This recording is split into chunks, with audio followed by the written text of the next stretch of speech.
Hi, hello, வணக்கம். Welcome to my channel. இன்றைக்கி நம்ம எங்கே வந்திருக்கிறோம்னு பார்த்தீங்கன்னா, ஒரு முக்கியமான ஒரு இடத்துக்கு வந்திருக்கிறோம். இந்த இடம் பார்த்தீங்கன்னா, 90கள் காலகட்டத்தில் ரொம்பவே பிரபலமான ஒரு இடம். அந்த இடத்துக்கு தான் நம்ம வந்திருக்கிறோம். அந்த இடம் என்னன்னு பார்த்தீங்கன்னா, பின்னாடி ஒரு போர்டு தெரியுது பாருங்கள். சலேத் மாதா திருத்தலம். இந்த சலேத் மாதா திருத்தலத்துக்கு தான் இன்றைக்கி நம்ம வந்திருக்கிறோம். இந்த வீடியோவில் அந்த சலேத் மாதா திருத்தலத்தை பற்றின பல அரிய தகவல்களை உங்களோட ஷேர் பண்ணிக்க போகிறேன். வாங்க வீடியோக்குள்ளே போகலாம். ஹாய் மக்களே, வணக்கம். Welcome to my channel. நம்ம ஏற்கனவே சொன்ன மாதிரி இன்றைக்கி நம்ம எங்கே வந்திருக்கோம்னு பார்த்தீங்கன்னா, பின்னாடி போர்டு எடுத்து பாருங்க, புனித சலேத் மாதா திருத்தலம். அந்த திருத்தலத்துக்கு தான் நம்ம வந்திருக்கிறோம். இந்த திருத்தலத்தை பற்றின எல்லா தகவல்களையும் இந்த வீடியோவில் நம்ம உங்கள்கிட்ட ஷேர் பண்ணிக்க போகிறோம். வாங்க வீடியோக்குள்ளே போகலாம்.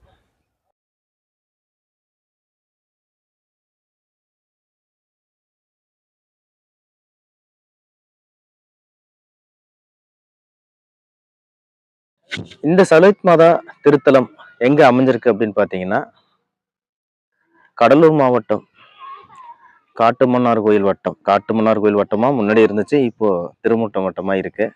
ஸ்ரீமுஷ்ணம் தாலுக்காவில் இருக்கக்கூடிய வரதராஜன்பேட்டைக்கு அருகில் இருக்கக்கூடிய கண்டியங்குப்பம் அப்படிங்கிற ஊரில் தான் அமைஞ்சிருக்கு. பொதுவாக தேர்த்தாம்பட்டுன்னு சொல்லுவாங்க. அந்த மெயின் ரோட்லேருந்து பார்த்தீங்கன்னா எல்லாரும் தேர்த்தாம்பட்டுன்னு சொல்லுவாங்க. அந்த ஊரில் தான் இந்த திருத்தலம் அமைஞ்சிருக்கு. இப்போ நம்ம பார்த்துக்கிட்டு இருக்கிறது பார்த்தீங்கன்னா, கோயிலோட என்ட்ரன்ஸ் மீன்ஸ் சைடில் இருக்கக்கூடிய இது ஒரு அமைவிடத்தை பார்த்துட்ருக்கோம். இது பார்த்தீங்கன்னா சர்ச்சோட கொடிமரம் பாருங்க, எவ்வளோ உயரத்தில் கொடிமரம் இருக்குது பாருங்க. இந்த கொடிமரம் அந்த சைடில் இப்போ நான் உங்களுக்கு காமிச்சிட்டு இருக்கிற இந்த வியூ வந்துட்டு சலேத் மாதா பூங்கா ஒன்று வச்சிருக்கிறாங்க. இதெல்லாம் முன்னாடி கிடையாது. ஒரு 25-30 வருஷத்துக்கு முன்னாடி இது கிடையாது. என்ன சொல்ல 25 வருஷம் அல்லது 28 வருஷம் இருக்கலாம். 28 வருஷம் இருக்கலாம். ஏன்னா இந்த கோயில் உருவானது பார்த்தீங்கன்னா, இந்த கோயில் உருவானது 1997ங்க. 1997 இங்கே இருக்கக்கூடிய ஒரு விவசாயி அவருடைய விவசாய நிலத்தில் வேலை செஞ்சுட்டு இருக்கும்போது மாதா அவருக்கு காட்சி கொடுத்ததாக சொல்லப்படுதுங்க. அந்த காட்சி கொடுத்ததன் விளைவாக அவரோட சொந்த நிலத்தில் ஒரு சின்னதாக ஒரு கோயிலை உருவாக்கியிருக்கிறாரு. அதன் பிறகு தான் மக்கள் மத்தியில் இந்த கோயில் ரொம்பவே பிரபலம் அடைஞ்சிது. நான் சின்ன வயசில் இருக்கும்போது எனக்கு இந்த கோயிலை பற்றி தெரிஞ்சப்போ, இந்த கோயிலுக்கு வந்தால் நமக்கு நிறைய நன்மைகள் நடக்கும். அதாவது நான் என்னோட சொந்த அனுபவத்தை சொல்லணும்னா, எனக்கு வந்துட்டு இந்த கோயிலுக்கு வந்தாக்கா நம்ம உடம்புல இருக்கிற ஏதாவது பிரச்சனைகள், ஏதாவது சின்ன உடல் உபாதைகள் இருந்துச்சுனாக்கா அந்த உடல் உபாதைகள் நீங்கும் அப்படின்னு சொல்லி எனக்கு தெரிஞ்சவங்க, எனக்கு சொந்தக்காரங்க சொன்னதுனால நாங்கள் இந்த கோயிலுக்கு வந்திருந்தோம். அப்போ வரும்போது இப்போ நீங்கள் பார்த்துட்டு இருக்கக்கூடிய இந்த கட்டிடங்கள், இந்த அமைப்புகள்லாம் எதுவுமே கிடையாதுங்க. சாதாரணமான ஒரு கீத்து கோட்டை இருந்துச்சு. அந்த கீத்து கோட்டையில் தான் மாதாவோட சுரூபம், ஒரே ஒரு சுரூபம் இருந்தது. ஆனால் இன்னைக்கு ரொம்பவே மாற்றம் வந்துருச்சு. கிட்டத்தட்ட 27 வருஷம் ஆயிடுச்சு. 1997 அப்படின்னு பார்த்தீங்கன்னா இன்னைக்கு 2024 கிட்டத்தட்ட 27 வருஷம் ஆகுதுங்க. இந்த 27 வருஷத்துக்கு முன்னாடி இந்த இடங்கள் இப்படி கிடையாது. இந்த இடம் எப்படிச்சுன்னா சாதாரணமான ஒரு மண்மேடு மாதிரி இருக்கும். இந்த மண்மேட்டில் அந்த மாதாவுடைய இப்போ நான் காமிச்சிட்டு இருக்கிறேன், நான் விரல் காமிக்கிற அந்த இடத்துல இருக்கக்கூடியது வழிபாட்டுக்காக கட்டப்பட்டிருக்கக்கூடிய புதிய ஒரு ஆலயம். ஆனால் உண்மையாகவே மாதா காட்சி கொடுத்த இடம் அது கிடையாது. அதுக்கு பின்னாடி நான் இப்போ கொஞ்ச நேரத்தில் உங்களுக்கு நான் காமிக்க போகிறேன். அந்த இடம் தான் மாதா அந்த விவசாயிக்கு காட்சி கொடுத்த இடம் இருக்குது. ஸோ இன்றைக்கி பார்க்கும்போது 27 வருடங்களுக்கு பின்னாலே இந்த இடத்த நான் பார்க்கும்போது ரொம்பவே வித்தியாசங்கள் இருக்குது. ரொம்பவே நிறைய மாற்றங்கள் வந்திருக்கு. இந்த இடத்துல அமைக்கப்பட்டிருக்கிற கொடிமரமாகட்டும், அந்த இடத்துல இருக்கிறது இப்போ நான் காமிச்சிட்டு இருக்கக்கூடிய அந்த பூங்காவாக இருக்கட்டும், எல்லாமே ரொம்பவே புதுசாக தெரியுது எனக்கு. ஏன்னா நான் பார்த்த அந்த சலேத் மாதா கோயில் இது இல்லை. இது ஏன்னா இப்போ மக்களுடைய தேவைக்காக, மக்களுடைய நன்மைக்காக இப்போ அமைச்சிருக்கக்கூடிய புதிய புதிய விஷயங்கள் தான் இங்கே இருக்குது. இந்த பாருங்கள், இந்த சைடில் பார்த்தீங்கன்னா ஒரு ஸ்டால் ஒன்று வச்சுருக்காங்க. சலேத் மாதா பொருளகம், அருட்பொருளகம்னு சொல்லி வச்சுருக்காங்க. இங்கே எல்லாமே பார்த்தீங்கன்னா கேண்டில்ஸு, கொந்தைகள்னு நம்ம என்ன சொல்கிறது, ஜெபமாலைகள், இது எல்லாமே இங்கே இருக்குது. இதுதான் அந்த சர்ச்சுக்கு உண்டான அந்த போர்டு வச்சுருக்காங்க. இதுதான் மெயின். என்னன்னு சொல்ல போனால் நம்ம மெயின் ரோட்லேருந்து வந்தோம்னா இதுதான் மெயின். இப்போ நம்ம கொஞ்சம் கொஞ்சமாக நம்ம உள்ளே போகிறோம். உள்ளே போயிட்டு உங்களுக்கு எல்லா விஷயத்தையும் நான் உங்களுக்கு ஒன்று ஒன்றா ஷேர் பண்ண போகிறேன். வீடியோவை கடைசி வரைக்கும் பாருங்கள். நான் முன்னாடியே சொன்னேன் இல்லைங்களா, இந்த புனித சலேத் மாதா திருத்தலம் 25வது வெள்ளி விழா ஆண்டு கொண்டாட்டம் 2022 நடத்திருக்காங்க. ஸோ இந்த கோயில், இந்த திருத்தலம் உருவானது பார்த்தீங்கன்னா 27 வருஷம் ஆயிடுச்சு. 25வது வருஷம் வெள்ளி விழா நடத்திருக்காங்க. இது இந்த நான் சொன்னேன் இல்லைங்களா ஏற்கனவே, அருள் பொருளகம்னு சொல்லி அந்த ஜபமாலைகள், மெழுகுவர்த்திகள் வைக்கிற அந்த ஸ்டாலில் இருக்கக்கூடிய ஒரு விளம்பர ஒரு அறிவிப்பு பலகை. இதிலிருந்து இப்படியே பார்த்தோம்னா பார்த்தீங்கன்னா தெரியும் உங்களுக்கு, நம்மளுடைய சலேத் மாதா புனித திருத்தலத்தினுடைய புதிய வழிபாட்டு தலம், வழிபாட்டு ஆலயம். இதுதான் உங்களுக்கு நான் ஜூம் பண்ணி காட்டுறேன் பாருங்க. இப்போ நீங்க பார்த்துட்டு இருக்கிற இந்த வழிபாட்டு தலம் ஆரம்பத்தில் இருந்ததல்ல. மக்களுடைய வசதிக்கு ஏற்ப புதுசா கட்டியிருக்கக்கூடிய ஒரு ஆலயம். ஆலயத்துடைய இந்த சைட்லலாம் பார்த்தீங்கன்னாக்கா மக்கள் இளைப்பாறுவதற்கு ஏற்றபடி சின்ன சின்ன நிழற்குடைகள்லாம் அமைச்சிருக்கிறாங்க. இது மெயின் ரோடு. மெயின் ரோட்லேருந்து வரக்கூடிய ஒரு சின்ன ரோடு. இந்த மெயின் ரூட்லேருந்து பார்த்தீங்கன்னா கிட்டத்தட்ட ஒரு 2லேருந்து 3 கிலோமீட்டருக்குள்ளே இருக்கும் இந்த சலேத் மாதா கோயில். சரிங்களா? இப்போ வாங்க நேராக நம்ம அந்த கோயிலுக்குள்ளே போகிறோம். கோயிலுக்குள்ளே போயிட்டு பழைய கோயில், அதாவது பழைய சலேத் மாதா திருத்தலம் எப்படி இருந்துச்சு அப்படிங்கிறத உங்களுக்கு நான் காமிக்க போகிறேன். வாங்க போகலாம். பழைய அந்த கோயிலுக்கு போகிறதுக்கு முன்னாடி பார்த்தீங்கன்னா, இப்போ புதியதாக கட்டியிருக்கக்கூடிய அந்த ஆலயத்தினுடைய முகப்பில் இந்த மாதிரியான ஒரு அமைப்பு வச்சிருக்கிறாங்க. அது இப்போ ஆரம்பிச்சது, இப்போ கட்டியிருக்கிறது தாங்க. இது ஆரம்ப காலத்தில் இருந்த சலித் மாதா கோயிலுடைய அமைப்பு கிடையாது. இப்போ கட்டியிருக்கக்கூடிய ஒரு கோயில் இது. ஆரம்பத்தில் இந்த மாதிரிலாம் எதுவுமே கிடையாது. இதெல்லாம் சாதாரண மண்மேடாக இருந்தது. எனக்கு நல்லா ஞாபகம் இருக்குது. நான் இங்கே ஆரம்பத்தில் வந்தப்போ இந்த மாதிரி எந்த அமைப்பும் கிடையாது. இப்போ இது ஒரு சர்ச்சு கட்டின பிறகு மாதாவுடைய சுரூபத்தை வச்சிருக்கிறாங்க. அதுக்கு கீழே பார்த்தீங்கன்னா ஆண்டவர் இயேசுனுடைய படம் இருக்கு. அதுக்கு கீழே தேவதூதர்களுடைய சுரூபங்களும் 2 சைட்லையும் இருக்குது.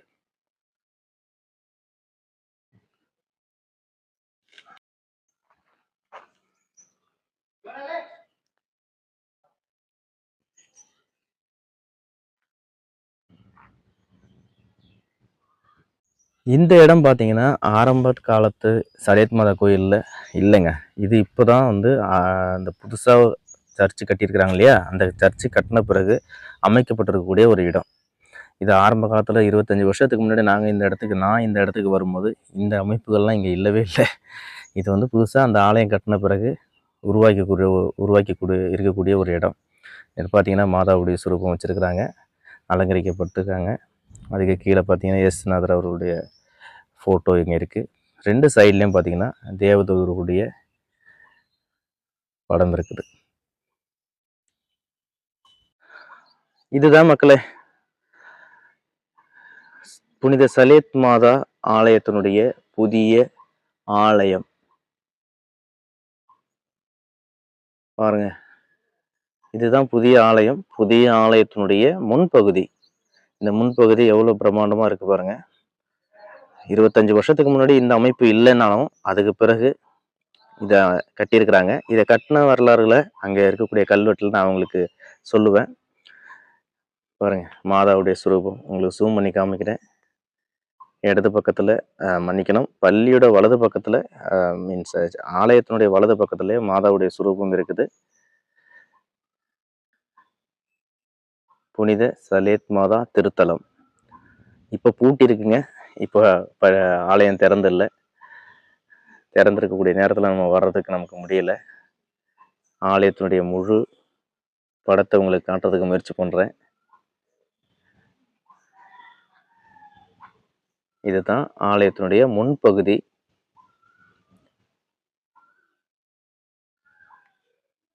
நான் ஏற்கனவே சொன்ன மாதிரி இந்த ஆலயம் பழைய சலேத் மாதா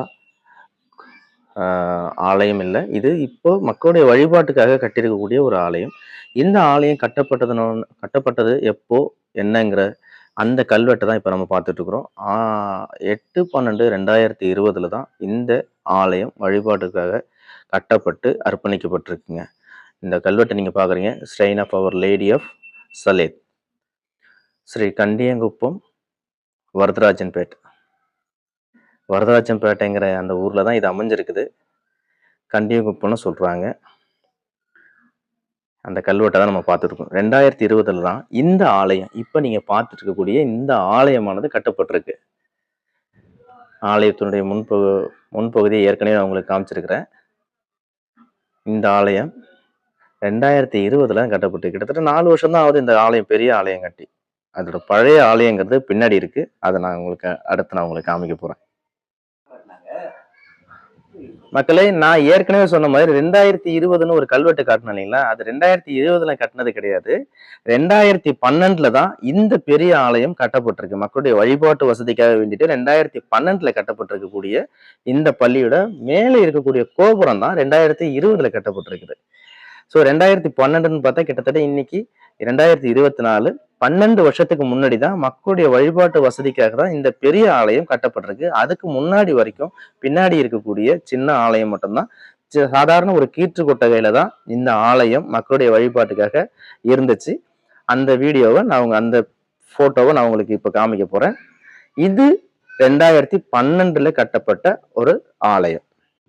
மக்களே, நீங்க இப்ப பார்த்துட்டு இருக்கிற அந்த ஷீட்டு போட்ட அந்த கட்டடங்கள்லாம் இருக்குல்ல, அந்த வீடுகள் இருக்குல்ல, அதெல்லாம் சின்ன சின்ன கடைகள் இப்போ இருக்குது இல்லையா? ஆனா ஒரு 20 வருஷத்துக்கு முன்னாடி கிட்டத்தட்ட ஒரு 2000 வருஷத்துல எல்லாம் பாத்தீங்கன்னாக்கா இந்த இடங்கள்ல எல்லாம் நிறைஞ்ச கடைகளா இருக்கும். ஒரு 100க்கும் மேற்பட்ட கடைகள் இருக்கும். எல்லா கடைகளும் இருக்கும். இதுல என்ன கடைகள் இருக்கு பாத்தீங்கன்னா, அப்போ நான் வந்த சமயத்துல ஒரு வேண்டுதற்கு வேண்டி நாங்கள் வந்த சமயத்தில் எனக்கு வேண்டப்பட்ட சிலருங்கெல்லாம் வந்த சமயத்தில் பார்த்தீங்கன்னா, இந்த இடத்துங்கள்லாம் பார்த்தீங்கன்னா விளையாட்டு பொருட்கள், மாதாவுடைய அந்த ஜபமாலைகள், அந்த மாதிரி நிறைய விஷயங்கள் இருக்கும். நிறைய கடைகள் இருக்கும். உணவு பண்டங்கள், ஒரு திருவிழாவில் கடைகளில் எவ்வளோ கடைகள் போட்டிருப்பாங்களோ அந்த மாதிரியான நிறைய கடைகள் போட்டிருப்பாங்க. ஆனால் இந்த இடம் தானான்றது எனக்கு சரியாக ஞாபகம் இல்லைங்க. ஒரு வேளை இந்த பள்ளியோட இந்த பக்கத்துலேயே கூட இருந்திருக்கலாம். எனக்கு அது சரியாக ஞாபகம் இல்லை. ஸோ அவ்வளோ கடைகள் இருந்த இடத்துல இன்னைக்கு ஒரு 2 கடைகள் தான் இருக்குது. அது என்ன கடைகள் அப்படின்னு பார்த்தீங்கன்னா, சாதாரணமான ஒரு பெட்டி கடை மாதிரி தான் தெரியுது. அதில் ஒன்றும் பெருசாக பொருட்கள் இருக்கிற மாதிரி தெரில. இந்த பாருங்க, உங்களுக்கு ஜூம் பண்ணி காமிக்கிறேன். அந்த கடைகள் மட்டும்தான் இருக்குது. ஸோ இப்போ நம்ம அடுத்தது எங்கே போகிறோம்னா, பழைய சலேத் மாதா காட்சி அளித்த அந்த இடத்த நான் உங்களுக்கு காமிக்க போகிறேன். இந்த சைட்லேருந்து, இந்த பள்ளியோட ரைட் சைட்லேருந்து நம்ம வந்தோம்னா, இந்த சர்ச்சோட வலது பக்கத்துல இருந்து நம்ம அப்படியே முன்னாடி போனோம்னாக்கா நமக்கு அந்த இடத்த நம்ம பார்க்க முடியும். பாருங்க, இப்போ நம்ம முன்னாடி வந்தோம்னா அங்கே கொஞ்சம் பேர் உட்காந்துருக்காங்க. நம்ம அவங்கக்கிட்ட கேட்டுட்டு அதுக்கு பிறகு அந்த இடத்த நம்ம உங்களுக்கு காமிக்கிறோம். ஓகே,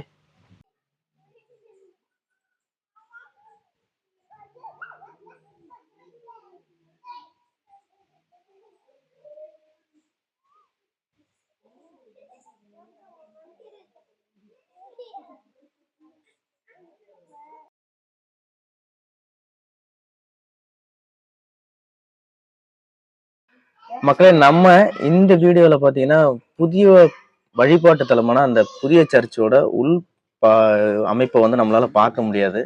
ஏன்னா லாக் பண்ணியிருக்கிறாங்க. நமக்கு அதுக்கு உண்டான வாய்ப்பு இல்லை.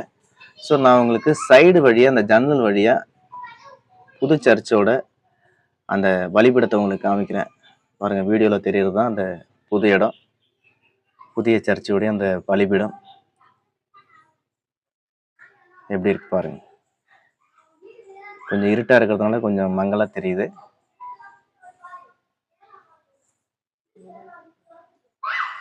இதுதான் அந்த புதிய சர்ச்சோட அந்த பலிபீடம், ஆர்ச். மக்களே, நான் உங்களுக்கு ஏற்கனவே சொன்ன மாதிரி சலேத் மாதா கோயிலுடைய அந்த பழைய கட்டிடம், பழைய மாதா காட்சியளித்த அந்த இடம் அப்படிங்கிறது இதுதான். இதுக்கு உள்ள அந்த சுரூபம் வச்சிருக்கிறாங்க. அதோட முகப்பை தான் நம்ம பார்த்துட்டு இருக்கிறோம். புதியதா கட்டப்பட்டிருக்கக்கூடிய ஆலயம் இது. அதோட பின்பகுதியில தான் அந்த பழைய ஆலயம் அமைஞ்சிருக்கு. அந்த ஆலயத்தோட முன்பகுதி தான் நான் உங்களுக்கு காமிச்சிட்டு இருக்கிறேன். இப்போ நம்ம ஒரு மணி ஒரு 2 3 மணி, இந்த 3:30 மணி இருக்கும்னு நினைக்கிறேன். வெயிலுங்கிறதுனால கொஞ்சம் கிளார் அடிக்குது. இதுதான் மக்களே சலியத் மாதா கோயிலுடைய பழைய ஆலயம். கிட்டத்தட்ட நான் பார்த்தேன்னு சொன்னீங்களா, 1997க்கு பிறகு ஒரு 2 அல்லது 3 வருஷம் கழிச்சுட்டு நாங்க எல்லாரும் அங்க வந்து பார்த்த அந்த பழைய ஆலயம் இதுதான். அப்பெல்லாம் இங்க நீங்க பார்த்துட்டு இருக்கக்கூடிய இந்த ரோடு கிடையாது. இங்க இருக்கக்கூடிய வீடுகள்லாம் எதுவுமே கிடையாது. இப்பெல்லாம் வீடுகள்லாம் நிறைய வந்துருச்சு.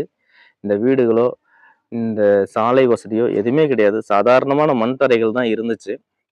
மண் ரோடு தான் இருந்துச்சு. இந்த கோயிலை பத்தி தெரிஞ்ச தமிழ்நாட்டில இருந்து பல பகுதிகள்ல இருந்தும் ஆயிரக்கணக்கான லட்சக்கணக்கான மக்கள் வண்டியா வண்டி எடுத்துட்டு வந்து இந்த மாதாவை வழிபட்டு போவாங்க. நல்ல ஞாபகம் இருக்கு. அந்த பழைய ஆலயத்தோட முகப்பு பகுதியை நான் உங்களுக்கு காமிச்சிட்டு இருக்கேன். இப்ப போறோம். போயிட்டு இதுதான் மக்களே சலியத் மாதா முதல்ல ஒரு விவசாயிக்கு காட்சியளித்த அந்த இடம் இதுதான். முதல்ல அமைக்கப்பட்ட ஒரு கட்டிடம் அப்படின்னாலும் இதுதான் சொல்லுவாங்க. இந்த இடத்துலதான் நான் வந்து பார்க்கும்பொழுது இந்த இடத்துல இந்த கட்டிடம் நீங்க பார்த்துருக்க இந்த ஹாஸ்பிட்டல் ஷீட் கூட கிடையாது. இது சாதாரண ஒரு கீற்று கொட்டகையா இருந்துச்சு. அந்த கீற்று கொட்டகையில தான் நான் முதல்ல வந்து வழிபடும் போது என்னோட ஒரு தேவைக்காக ஒரு வேண்டுதலுக்காக நாங்க வரும்போது எனக்கு தெரிஞ்சவங்க ஒருத்தவங்க என்னை கூட்டிட்டு வரும்போது அப்படிதான் இருந்துச்சு. ஆனா இன்னைக்கு கிட்டத்தட்ட 20 வருஷம் 22 வருஷம் கழிஞ்சிட்டு நான் இங்கே வந்திருக்கிறேன். என்னோட சேனலுக்காக இந்த இடத்த பத்தி உங்களுக்கு நான் தெரியப்படுத்தணுங்கிறதுக்காக நான் வீடியோ எடுக்கணும்னு வரும்பொழுது இன்னைக்கு இருக்கக்கூடிய அமைப்பு ரொம்பவே வித்தியாசம் இருக்கு. பாருங்க, ஹாஸ்பிட்டல் ஷீட்டு போட்டு அந்த பழைய சன்னிதானத்தினுடைய அந்த அமைப்பு இந்த இடத்த வந்து அவங்க பூட்டவே கிடையாதுங்க. ஏன்னா எல்லாரும் மக்கள் வந்து பார்க்கணுங்கிறதுக்காக அதை பூட்டல, எப்பவுமே ஓப்பன்ல தான் வச்சிருக்கிறாங்க. மற்ற பெரிய அந்த வழிபாட்டுக்காக வச்சிருக்கக்கூடிய அந்த சர்ச் இருக்கு இல்லைங்களா, அந்த ஆலயம் இருக்கு இல்லைங்களா, அது வந்து லாக் பண்ணியிருக்காங்க. பட் இந்த பழைய மாதா காட்சியளித்த அந்த இடத்த அவங்க பூட்டல. எந்த நேரமும் 24 hours அது வந்து ஓப்பன்ல தான் இருக்கும்னு சொல்றாங்க. ஒருவேளை ராத்திரி நேரங்கள்ல பூட்டுவாங்களா என்னன்றது எனக்கு தெரியாது. ஆனா சொன்னது எப்பவுமே திறந்திருக்கும்னு சொல்லிதான் இங்க சொன்னாங்க. பாருங்க, மாதா காட்சி அளித்த அந்த இடத்த கிட்ட போய் உங்களுக்கு நல்லாவே காமிக்கிறேன். நான் இந்த இடத்தினுடைய அமைப்பு எப்படி இருக்குன்றத நான் உங்களுக்கு சொல்றேன். பாருங்க, நம்மளுடைய வேண்டுதலுக்காக மெழுகுதிரி கத்திக்கக்கூடிய அந்த இடம், மீன்ஸ் மெழுகுதிரின்னு சொன்னா எப்படி சொல்றது, மெழுகுவத்தி ஏற்றக்கூடிய அந்த இடம் அங்க இருக்குது. அங்க போய் தான் நம்ம மெழுகுவத்தி ஏற்ற போறோம். மக்களே, இதுதான் மெழுகுதிரி கத்திக்கக்கூடிய இடம், மெழுகுவத்தி ஏற்றக்கூடிய அந்த இடம். நம்முடைய வேண்டுதலுக்காக நம்ம மனசுல நினைச்ச ஒரு விஷயங்களை நினைச்சுக்கிட்டு இந்த இடத்துல மெழுகுதிரி ஏற்றணும்னாக்கா, மெழுகுவத்தி ஏற்றணும்னாக்கா அது நடக்கும் அப்படிங்கிறது ஐதீகம். இந்த இடத்துல இருக்கக்கூடிய வியூஸ் உங்களுக்கு நான் காமிக்க போறேன். பாருங்க, இவ்வளவு போட்டோஸ் இங்க இருக்குது. இந்த போட்டோஸ் எல்லாம் என்னதுக்காகன்னு எனக்கு தெரியலைங்க. கல்யாண போட்டோஸ் இருக்குது, நிறைய விசேஷங்களுக்கு எடுத்த போட்டோஸ் எல்லாம் இருக்குது. என்ன போட்டோஸ் எல்லாம் எனக்கு தெரியல. பட் போட்டோஸ் எல்லாம் வச்சிருக்கிறாங்க. இதை பத்தின டீட்டெயில் தெரிஞ்சுக்கிறதுக்கும் இங்க யாரும் இல்லை. ஸோ அந்த இடத்தோட அமைப்பு இப்படிதான் இருக்குது. இதுலயே சிசிடிவி கேமராவும் இருக்குது, மாதாவுடைய ஸ்வரூபம் இருக்குது.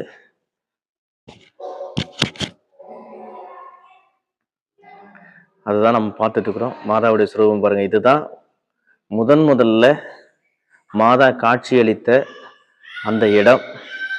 அந்த இடத்த தான் நம்ம பார்த்துட்டு இருக்கிறோம். நான் காமிக்கிறதுக்கு உங்களுக்கு ஒரு வேளை ஷேக் ஆச்சுன்னா இந்த வீடியோவை மீண்டும் உங்களுக்கு நான் எடிட் பண்ணி காமிக்கிறேன்.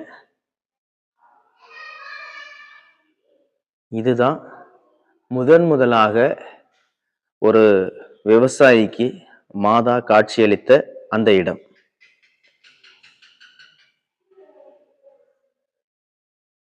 அந்த அமைப்பை கூட நான் உங்களுக்கு, அதுல ஒரு கல்வெட்டு இருக்கு, அந்த கல்வெட்டுக்குள்ள போய் வாசிச்சு காட்டுறேன்.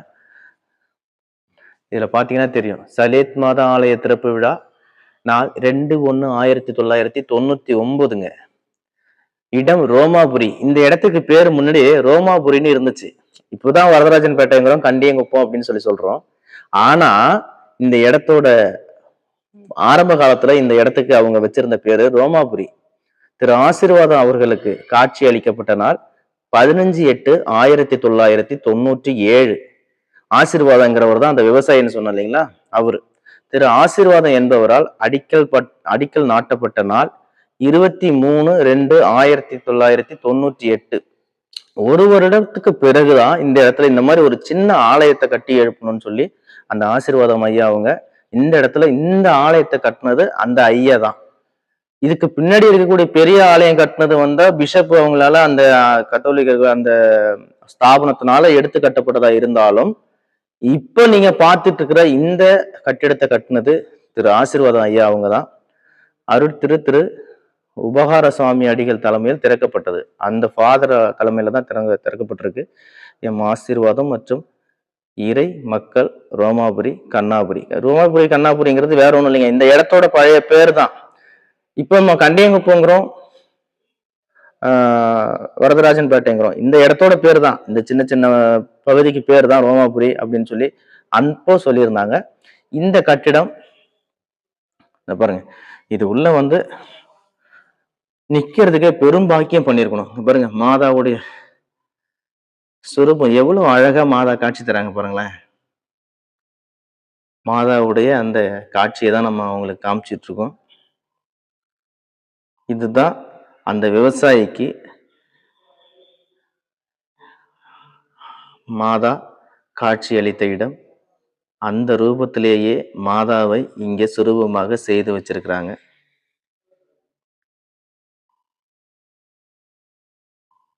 எல்லாருக்கும் நல்லா தெரியும் நான் நம்புறேன். இதுதான் அந்த மாதா காட்சி அளித்த இடம். அந்த இடத்துல அமைக்கப்பட்டிருக்கு, முதலாக அமைக்கப்பட்ட அந்த இடம். மாதாவுடைய சுரூபத்தை வச்சு ஒரு ஆலயமா கட்டி வழிபடணும் அப்படின்னு சொல்லி செஞ்ச முதல் இடம் இதுதான். இதுலதான் நான் ஆரம்ப காலத்துல வந்து அநேகர் மக்கள்லாம் தமிழ்நாட்டுல பல பகுதியில இருந்து வருவாங்க. இங்கே நம்ம இந்த கடலூர் மாவட்டம் மட்டும் இல்லைங்க, தமிழ்நாட்டுல இருந்து பல மூலையில இருந்தும் மக்கள் பஸ் எடுத்துட்டு வருவாங்க. பெரிய பெரிய பஸ்ல வந்து நிற்பாங்க. நூற்றுக்கணக்கான பஸ் நிற்கும், இங்க நூற்றுக்கணக்கான வேன்கள் நிற்கும். அந்த மாதிரி மக்கள் வந்து இந்த இடத்த வழிபட்டுட்டு போவாங்க. அது மாதிரி நானும் ஒரு நேரம் வந்திருக்கிறேன். அப்ப பார்த்த அதே இடத்த இப்ப நான் பாக்குறேன். ஆனா இந்த ஒரு கட்டடம் மட்டும் தான் நான் பழசா பார்த்த மாதிரி இருக்கு. ஆனா பாக்கி உள்ள எல்லா இடங்களும் இப்ப மாறி போச்சு. அந்த ஆலயத்தினுடைய என்ன சொல்றது, சொல்ல போனா அந்த கருவறைன்னு சொல்லுவாங்க, மாதா வச்சிருக்கக்கூடிய அந்த இடம். அதைதான் அவங்களுக்கு காமிச்சிட்டு இருக்கேன். அந்த ஸ்டெப்ல இருந்து இறங்கி வரான். மாதா ஆலயத்துக்கு முன்பகுதி எப்படி இருக்குன்னு பாருங்க. உள்ள மாதாவுடைய சுரூபம் வச்சிருக்கிறாங்க. 2 சைட்லயும் தேவதூதர்களுடைய அந்த சுரூபம் இருக்குது.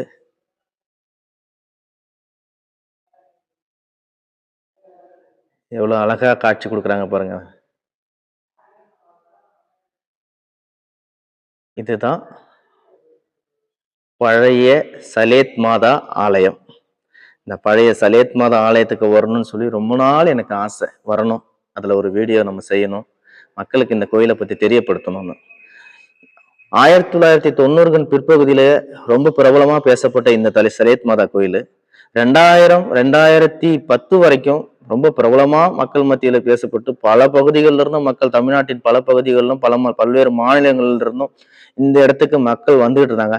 ஆனா இப்போ யாரும் வர்றதில்லை. ஏன், என்ன காரணம், எதனால இந்த கோயிலுடைய அற்புதங்கள் நடக்க வேண்டிய இந்த அற்புத நிகழ்வுகள் வந்து மாறி போச்சா, இல்லை எதனால வரல மக்கள் அப்படின்ற ஒரு கேள்வி எனக்குள்ள இருந்துச்சு. சரி, இந்த கோயிலை பத்தி நம்ம ஒரு வீடியோ எடுக்கணும். உண்மையாவே சொல்ல போனா அந்த காலகட்டத்துல நான் இந்த கோயிலுக்கு வரும்போது சொன்ன சாட்சிகள் பொதுவாகவே இந்த இடத்துக்கு வந்தா நம்ம வேண்டிக்கிறது நடக்கும் அப்படின்ற ஒரு நம்பிக்கை இருந்துச்சு. அந்த நம்பிக்கை இப்ப ஜனங்க கிட்ட இல்லையா, இல்லை எதனால இப்போ வந்து சலேத் மாதா கோயில்ல யாரும் வர்றதில்லை? வண்டி கட்டிக்கிட்டு, அதாவது அப்போ வண்டி கட்டிக்கிட்டுன்னு சொன்னோம்னாக்கா வாடகைக்கு காரு வேனு பஸ் எடுத்துக்கிட்டு வந்த மக்கள் இப்போ அதிகமா வர்றதில்லையே, என்ன காரணம் அப்படின்னு பாத்தீங்கன்னா அதுக்கும் சில காரணங்கள் சொல்றாங்கங்க. அதையும் அடுத்த பார்ட்ல நான் உங்களுக்கு சொல்றேன். நான் ரொம்ப நாளாக நினச்சிக்கிட்டு இருந்தேன் சலேத் மாதா கோயிலை பற்றின ஒரு வீடியோ நம்ம செய்யணும் அப்படின்னு நான் நினச்சிட்டு இருந்தேன். அதை நான் உங்களுக்கு சொல்லியிருக்கேன். இதுதான் பழைய சலேத் மாதா கோயில். சலேத் மாதா கோயிலினுடைய பாக்கி உள்ள விஷயங்கள் எல்லாமே நான் ஏற்கனவே சொல்லியிருக்கிறேன். இன்னும் இந்த வீடியோவில் என்னால் சொல்ல முடிஞ்ச வரைக்கும் நான் சொல்கிறேன். ஸோ இது வரைக்கும் இந்த வீடியோ நீங்கள் பார்த்துட்டு இருந்திருக்கீங்க. இந்த வீடியோவோட இன்னும் சில பகுதிகளையும் நான் உங்களுக்கு வீடியோ பதிவிடுவேன். ஸோ இந்த வீடியோ பார்த்த எல்லாருக்கும் ரொம்பவே நன்றி. சலேத் மாதா கோயிலை பற்றி உங்களுக்கு என்னால் முடிஞ்ச தகவல்களை நான் ஷேர் பண்ணியிருக்கிறேன். பின்னாடி பார்த்துட்டு இருக்கீங்க சலேத் மாதாவுடைய அந்த சுரூபம் இருக்குது. இதுதான் சலேத் மாதாவுடைய பழைய கோயில். புது கோயில் பக்கத்தில் நான் ஏற்கனவே காமிச்சிருந்தேன். இதுதான் பழைய கோயில். அந்த கோயிலுடைய வரலாறு எனக்கு தெரிஞ்ச சில தகவல்களை நான் உங்களோட ஷேர் பண்ணியிருக்கிறேன். இந்த கோயில் எப்படி உருவாச்சுங்கிறத நான் அந்த காட்சி கொடுத்தாங்க இல்லையா, மாதா காட்சி கொடுத்தா சொல்லப்படுறாங்கல்ல, அந்த ஆசீர்வாதம் ஐயா அவங்களோட வீடு பக்கத்தில் இருக்குது. முடிஞ்சா அவங்கள சந்திக்க முயற்சி பண்ணுறேன். அவங்க கிட்டேயும் தகவல்கள் பெற முடியும்னா நான் அவங்ககிட்ட பேசி அவங்கள்ட்ட நமக்கு ஏதாவது சொல்கிறாங்கன்னா நான் அதையும் நான் உங்களுக்கு பதிவிட்டு நான் உங்களுக்கு சொல்கிறேன். ஸோ இது வரைக்கும் மாதாவுடைய வீடியோவை பார்த்துட்டு இருந்தீங்க. பார்த்த எல்லாருக்கும் ரொம்பவே நன்றி. வணக்கம்.